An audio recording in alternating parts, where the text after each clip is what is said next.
Good day to everyone. Welcome back to my coffee break program once again.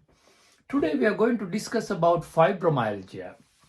If you have not subscribed to my coffee break program yet, please subscribe, hit the bell icon, put a thumb and put a comment and try to encourage me to carry on this program.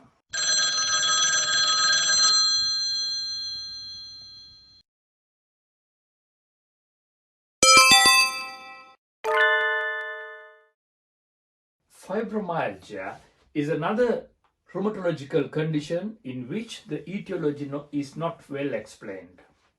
The main symptom is generalized body aches and tenderness and allodynia. Allodynia means when you touch the skin, a normal person will not feel the pain, but these individuals will get hypersensitivity and they get pain even without pressing that point. That is called allodynia, muscle tenderness and allodynia, which last longer than 3 months and not explained by any other medical condition.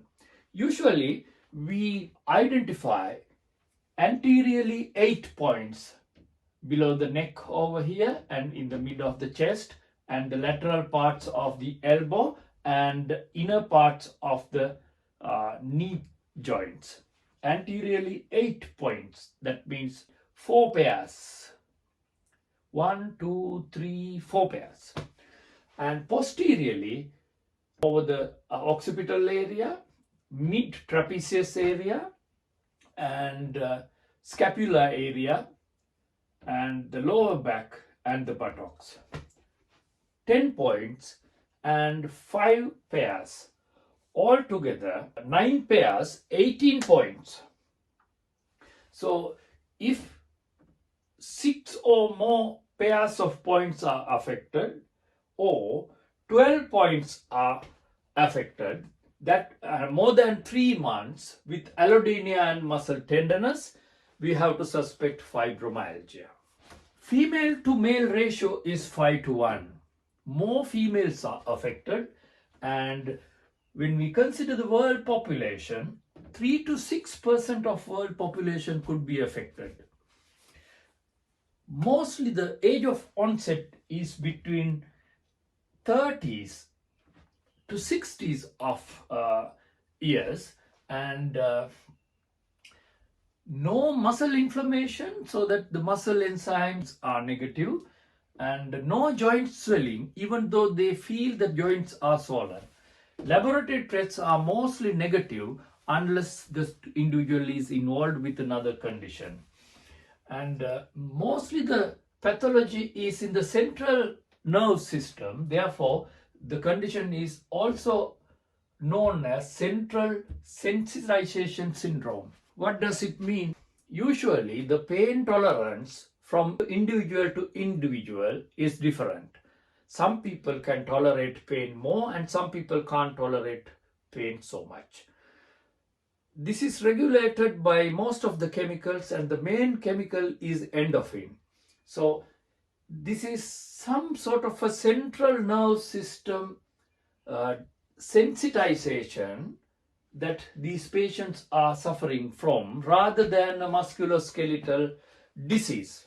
Apart from the tenderness and pain of the particular points that we discussed, there are so much of associated symptoms of fibromyalgia.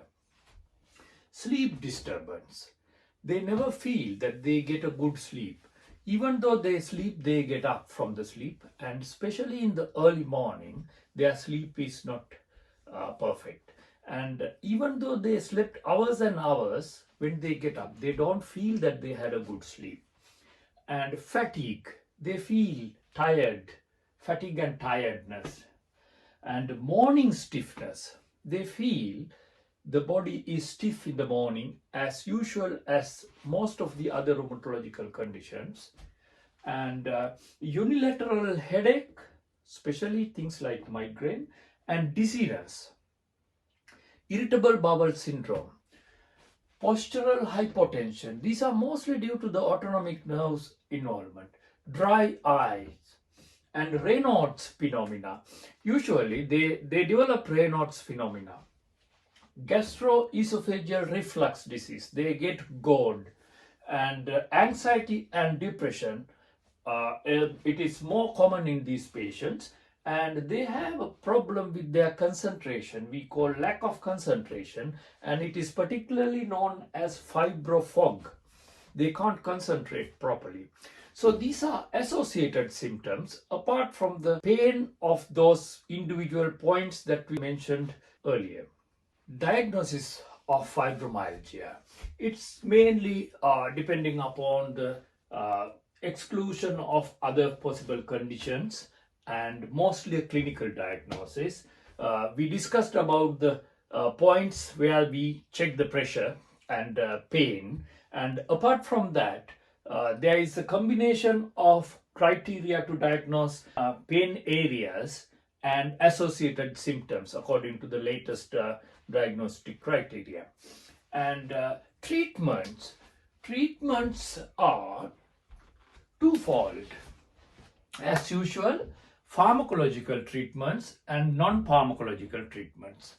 Pharmacological treatments are mostly tricyclics, SSRI and SNRI and anti-epileptics.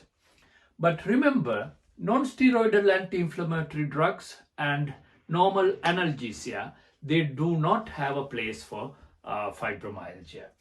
And non-pharmacological treatments, first thing is patient education. We have to educate the patients and we have to explain that they have a pain, but it is not related to any pathology of the musculoskeletal system, but it is mostly due to the perception of pain and tenderness by the central nervous system. And cognitive behavioral therapy, aerobic exercises helps a lot. And also peer groups, they can have their associations of similar peers and peer groups meetings, and they can discuss about the condition and exchange their ideas. So I hope that you got an idea about fibromyalgia. If you have not subscribed to my coffee break program yet, please subscribe, hit the bell icon, put a thumb and put a comment to encourage me. I usually bring you one medical lecture each week, and see you again with another medical lecture in another week.